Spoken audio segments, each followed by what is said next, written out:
Harka fuunii daawwattootaa fi dhaggeeffattoota keenya nagaan keenya kabajaa fi jaalalaa bakka jirtan maratti sana qabu jechaa oduuwwan wayitaawoo yeroo kanaaf qopheeffanneen isinitti dursa oduu ijoo. Lolli jabaan irree fi gaachana saba Oromoo kan ta'e waraana bilisummaa Oromoo fi loltoota faashistii Abiyyee kan barcuma aangoo nama dhuunfaa tiksuuf bobbaatee gidduutti gaggeeffamaa ooleera. Wobboon hoogganaa waraanaa ajjeesuu ifoomseera. Gama biraan bilxiginnaan gaachana sirnaa waraana bilisummaa Oromoo fakkeessuun bobbaasee saamicha garaagaraa uummata irratti raawwachaa jira. Lola gaggeeffame injifannoo argamee fi saamicha raawwataa jiru ilaalchisee gabaasni bal'aan qindaa'eera.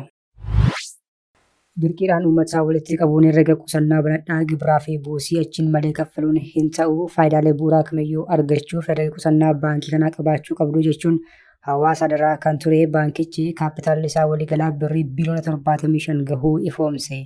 Baankii bilxiginnaan bexxilee fi ittiin saamicha raawwatu kana ilaalchisee gabaasa bal'aa qopheeffanneerra. Kanas kan dhageessan ta'a.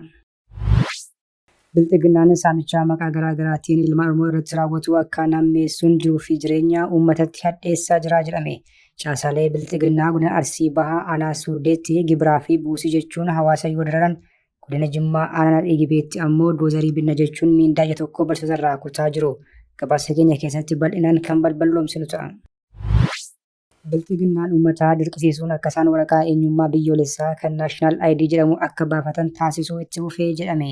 Kan dura barattoonni yuunivarsiitii seenuu fi qormaata biyyoolessaa fudhachuuf naashinaal ID'n dirqama jedhee kan ture sirnichi amma ammoo tajaajila baankii argachuuf waraqaa kana qabaachuun dirqama ta'uu ifoomse. Bal'inaan ni ilaalla. Taateen kamisaa darbee hospitaala Galamsootti raawwate addunyaa kan hoggomjechisiisee fi ogeeyyii fayyaa sammuu kan galateeffachiise ta'e. Tumsa ogeessonni yaalaa tattamaa taasisaniin daa'ima ji'a 10 keessaa furtuun balbalaa 2 kan walitti shiboon hidhamee ture baafamuun lubbuun daa'ima kanaa barameeraa jira odeeffannoo arganne. Akkamitti kan jedhu kan dhageessan ta'a. Pireezidaantiin Raashiyaa Vilaadimeer Puutiin biyyoota dhiyaa akeekkachiisan yoo biyyoonni dhiyaa Raashiyaa kabajaan ilaalan Raashiyaan illee isaan kabajjii jedhan. Yoo sun ta'e Yuukireen keessatti waraana akka itti fufan yoo sun ta'uu baate garuu Yuukireen keessatti waraana akka itti fufan akeekkachiisan. Toora YouTube chaanalii kanaa subscribe, like, share taasisaa jechaan gara oduu bal'inaan qopheeffanneetti sin dabarsa. Lolli jabaan irree fi gaachana saba Oromoo kan ta'e waraana bilisummaa Oromoo fi loltoota faashistii Abiyyee kan barcuma aangoo nama dhuunfaa tiksuuf bobbaatee gidduutti gaggeeffamaa ooleera. Waraanni bilisummaa Oromoo hoogganaa waraanaa ajjeesuu ifoomse. Gama biraan bilxiginnaan gaachana sirnaa woboo fakkeessuun bobbaasee saamicha garaagaraa uummata irratti raawwachaa jira. Irree fi gaachanni saba Oromoo waraanni bilisummaa Oromoo loltoota faashistii Abiyyee kan barcuma aangoo nama dhuunfaa tiksuuf bobbaatee hawaasa irratti haleeluudhaan hooggansa dabalatee loltoota faashistii Abiyyee hedduu ajjeesuu ifoomseera. Lolli kun kan gaggeeffame kibba bahaa Oromiyaa godina Arsii Bahaa aanaalee Jajuu fi Roobee Lidaa keessatti akka ta'e maddeen waraana bilisummaa Oromoo himaniiru. Lola muddee 18 fi 19 gaggeeffame kanaan waraanni bilisummaa Oromoo ajajaa waraanaa dabalatee loltoota faashistii Abiyyee hedduu du'aa fi maddoon adabuun injifannoo culluqaa galmeessuu ifoomseera. Irree fi gaachanni saba Oromoo waraanni bilisummaa Oromoo tarkaanfii ilaalessaa fudhate kanaan loltoota faashistii Abiyyee ajjeesuu fi madeessuudhaan cinatti meeshaalee waraanaa gurguddaa irraa hiikachuun dantaa qabsoo bilisummaa Oromootiif galii taasiseera. Gama biraan lola irratti woboo injifachuu kan dadhabe bilxiginnaan gaachana sirnaa woboo fakkeessee bobbaasuun uummata Oromoo saamsisaa jiraachuun saaxilame. Miidiyaan Arraata Biyyoolessaa Oromiyaa jedhamuu fi hidhata waraana bilisummaa Oromoo qabu akka gabaasetti yoo ta'e godina Wallagga Bahaa aanaa Diggaa keessatti bilxiginnaan gaachana sirnaa rifeensa itti dha'ee bobbaasee caasaalee isaa woboo fakkeessuun uummata saamsisaa jira.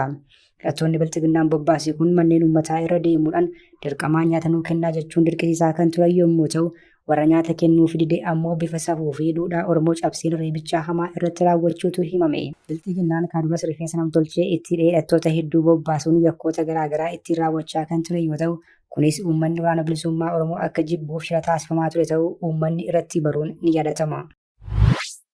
Dirqiidhaan uummataa walitti qabuun herrega qusannaa banadhaa gibiraa fi buusii asiin malee kaffaluun hin ta'u faayidaalee bu'uuraa kamiyyuu argachuuf herrega qusannaa baankii kanaa qabaachuu qabdu jechuun hawaasa daraa kan ture baankichi kaapitaalli isaa waliigalaa birrii biliyoona 75 gahuu ifoomse.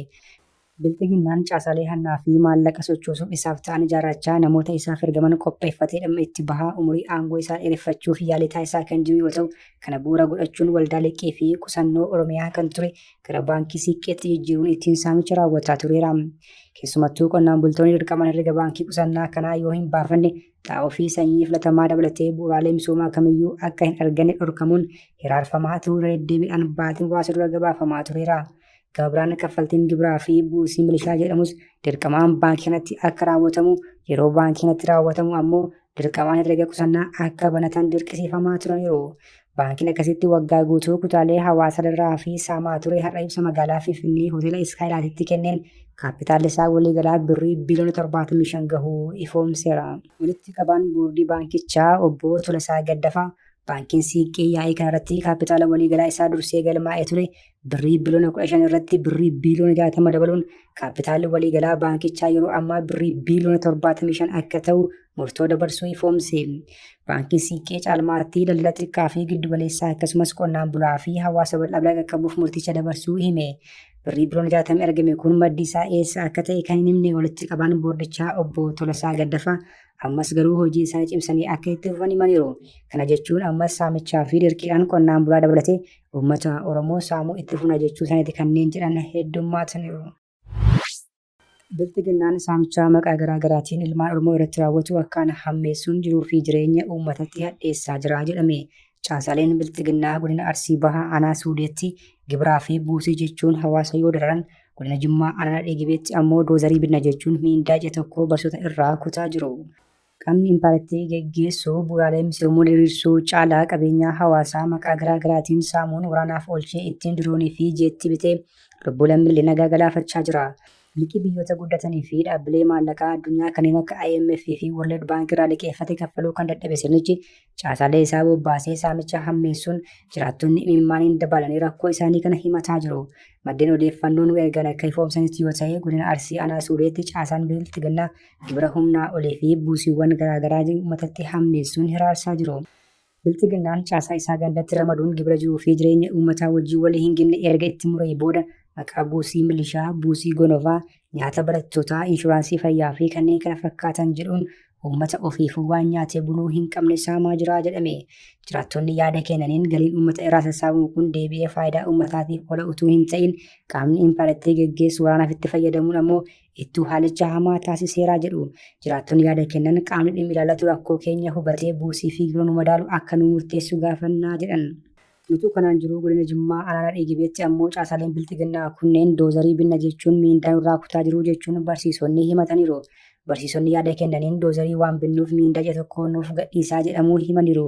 Barsiisonni ofiifuu miindaan isaanii ji'a kan isaan hin geenye ta'uu himuun biltiginnaan fedhii keenya malee dirqiidhaan nu mallatteessisaa jira jedhaniiru. Barsiisonni miindaa isaanii kutuu jiran ammoo waraana bilisummaa Oromoo deeggartuu jedhamuun hidhaa fi doorsisaaf saaxilamaa akka jirantu himame. Biltiginnaan uummata dirqisiisuun akka isaan waraqaa eenyummaa biyyoolessaa kan naashinaal ID jedhamu baafatan taasisuu itti fufe. Kana dura barattoonni yuunivarsiitii seenuu fi qormaata biyyoolessaa fudhachuuf naashinaal ID'n dirqama jedhee kan ture sirnichi amma ammoo tajaajila baankii argachuuf waraqaa kana qabaachuun dirqama ta'uu ifoomse. Biltiginnaan waraqaa eenyummaa amma duratti eenyummaan saba keessaa bahanii waan barreeffamuuf kana balleessuu fi akka impaayiretiitti ammoo waraqaa eenyummaa tokko gochuuf yaa'ii taasisaa turus uummanni simachuu waan dideef kallattii garaa garaatiin dirqisiisuu itti fufe. Daldala barattoonni yuunivarsiitii mooraa seenanii galmaa'uu fi barachuu kan danda'an yoo waraqaa eenyummaa kana qabaatan qofaa akka ta'ee fi kanneen qormaata biyyoolessaa kutaa 12ffaa qoramanis qormaata irra taa'uu kan danda'an yoo waraqaa kana qabaatan qofaa akka ta'e ministeerri barnootaa impaayirtii ibsuun ni yaadatama. Amma ammoo maamiltoonni herrega baankii isaanii lakkoofsa naashinaal ID seera qabeessa ta'een walitti hidhuu dadhaban yeroo murtaa'e booda tajaajila baankichaa argachuu akka hin dandeenye baankiin daldalaa Itoophiyaa beeksiseera.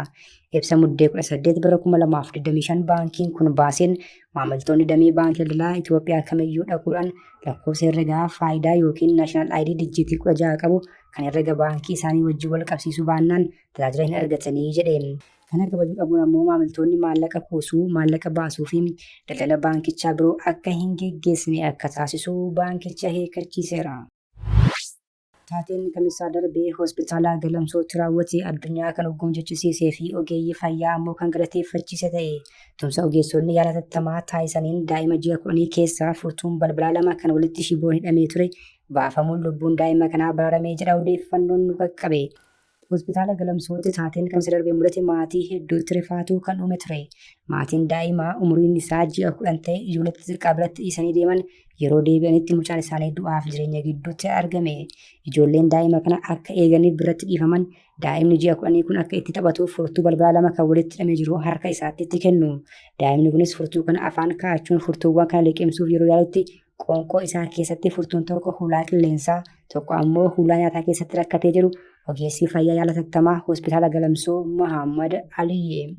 Yeroo maatiin fidan daa'imni kun qilleensa baafachuu fi baay'ee rakkataa ture kan jiran ogeessi fayyaa kun qorannoo goonee gaafa ilaallu furtuun lama qoonqoo isaa keessatti argamee jedhaniiru. Tumsa ogeessonni yaala tattamaa taasisaniin daa'ima ji'a 10 kana keessaa furtuun balbala lama kan walitti shiboon hidhamee ture baafamuun lubbuun daa'ima kanaa baraarameera jedhan. Daa'imni kun osoo tattamaan gara buufata fayyaa dhufuu baatee carraan lubbuun turuusaa gabaabaa ture kan jiran ogeessi fayyaa kun maatiin daa'immanii umurii isaanii waggaa 2 gad ta'eef eeggannoo addaa akka gochuu qaban dhaamu. Daa'imni ji'a 6 hanga waggaa 2 gidduu jiran waan harkaan qaban hunda gama afaan isaanii seensisuun isaan gammachiisa. Kana malees daa'immatti tokko eegumsa nama jabaatiin alatti ijoollee biratti dhiisanii deemuun daa'imman wantoota naannoo isaanii jiran liqimsuu akka danda'anii fi yeroo rakkoon akkanaa mudatu dafanii gara dhaabbilee fayyaa geessuun barbaachisaa ta'uu eeran. Taateen daa'ima xixiqqoon meeshaalee adda addaa liqimsuu rakkoo fayyaa fi lubbuu dadhabsiisuu danda'u kun yeroo hedduu deddeebiin kan mudatu waan ta'eef hawaasni xiyyeeffannaa akka itti kennu ogeessi fayyaa kun dhaamuu BBC'n gabaaseera. Pireezidaantiin Raashiyaa Vilaadiimiir Puutiin biyyoota dhihaa akeekkachiisan yoo biyyoonni dhihaa Raashiyaa kabajaan ilaalan malee Raashiyaan illee isaaniin kabajuu jedhan yoo sun ta'e Yuukireen keessatti waan akka itti hin fufne waadaa galan.